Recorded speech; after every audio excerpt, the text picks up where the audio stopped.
Welcome to Part 2, Health and Hygiene. What is biological contamination? How does food worker health affect safety? What should you do when you're sick? And what does good personal hygiene mean? Find the answers to these and other important food safety questions, including proper hand washing and when it's important, how to avoid bare hand contact with ready-to-eat foods, glove use, and how personal habits can affect food safety. Of all the types of hazards that can arise from unsafe food handling practices, biological contamination is the most common. Germs are everywhere, and some of them make us sick. It's those harmful pathogens that cause foodborne illness.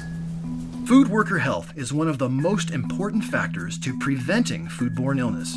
It's simple. When you're sick, don't work with food.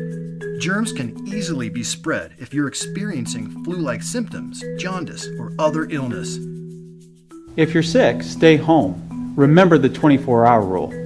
Vomiting, diarrhea, fever with sore throat, or jaundice, stay home for 24 hours from the last symptom. If my employees are sick, I tell them to go home and come back when they feel better. It's not worth the risk. Besides being aware of your own health and knowing that when you're sick, you pose a risk to the public, being aware of your personal hygiene is another aspect of avoiding contaminants in the food you serve. In fact, food workers with good personal hygiene save lives.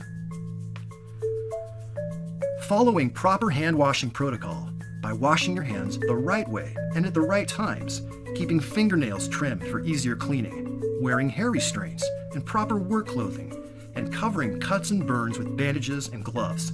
In addition to not working while sick, these are all ways that hygiene prevents the spread of germs in the kitchen.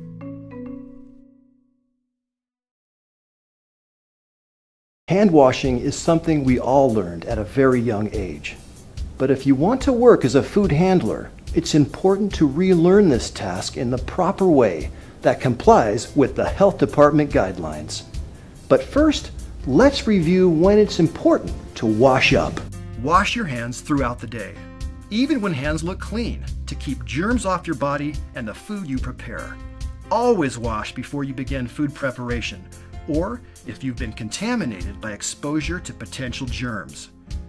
Contamination can be caused by using the bathroom, touching one's face or nose, handling raw meat, fish, or poultry, sneezing, coughing, or blowing one's nose, handling garbage or dirty dishes, handling animals or using chemicals, or after taking a break, eating, or smoking. If you aren't sure if a wash is necessary, wash anyway, just to be safe. Proper hand washing is a 6-step process that requires a hand washing sink with hot and cold running water, soap, and paper towels or other single-use drying method.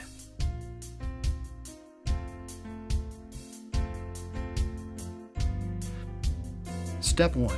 Get hands wet to help the soap work. Step 2. Apply soap and scrub. Remember to pay attention to your entire hand when washing.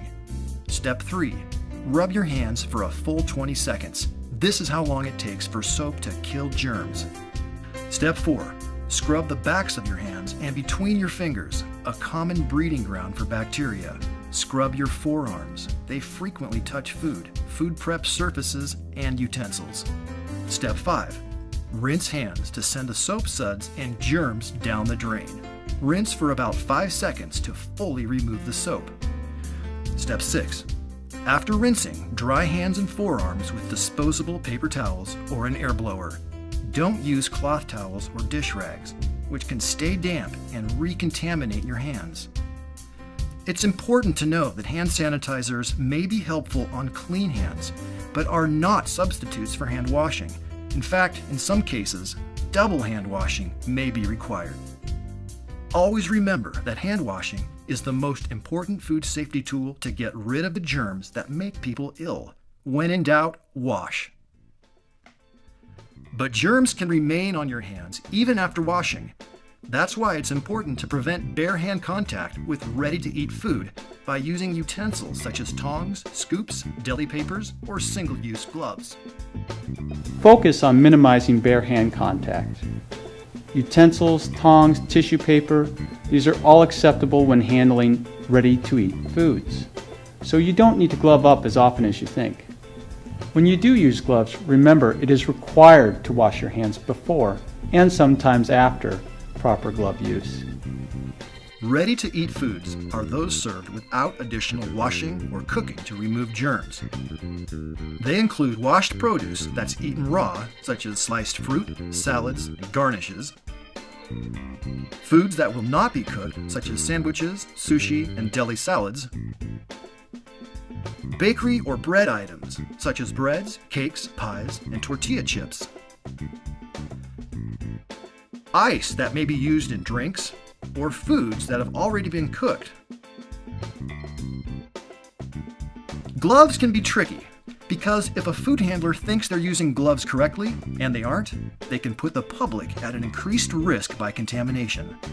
Gloves are there to protect food from germs, not your hands from the food. So remember to change them often and never wash or reuse them, especially between working with raw and ready-to-eat food. When you're done with them, be sure they go in the trash and wash your hands afterwards. When it comes to health and hygiene, as a defense against foodborne illness, it's important to realize that personal habits affect food safety. You may not eat, drink, or use any type of tobacco in food prep areas. This is to prevent spills and reduce contamination.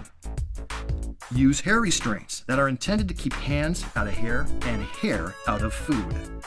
Hair must always be restrained when working around food or in food prep areas. Hair restraints include hairnets, barrettes, ponytail holders, and tight braids. Long beards must also be restrained. Fingernails must be trimmed for easier cleaning. If nail polish or artificial nails are worn, you must wear gloves when preparing all foods, not just ready-to-eat foods. Rings, watches, bracelets, and all other jewelry on arms or hands must be removed during food preparation. Wedding rings may be worn if they're covered with the glove when the food worker is preparing food. Personal items like medicine, coats, and purses must be stored away from food, dishes, and linens. Let's review Part 2, Health and Hygiene. We learned that biological contamination is caused by germs on our bodies and in our environment, and that if you are sick, don't come to work. Follow the 24-hour rule and check in with your person in charge about your symptoms. Follow proper hand washing steps at the correct times to avoid biological contamination. Avoid bare hand contact with ready-to-eat foods. Use gloves to protect food, not your hands, and wash before and after glove use. Be aware of your own personal habits and hygiene as a defense against foodborne illness.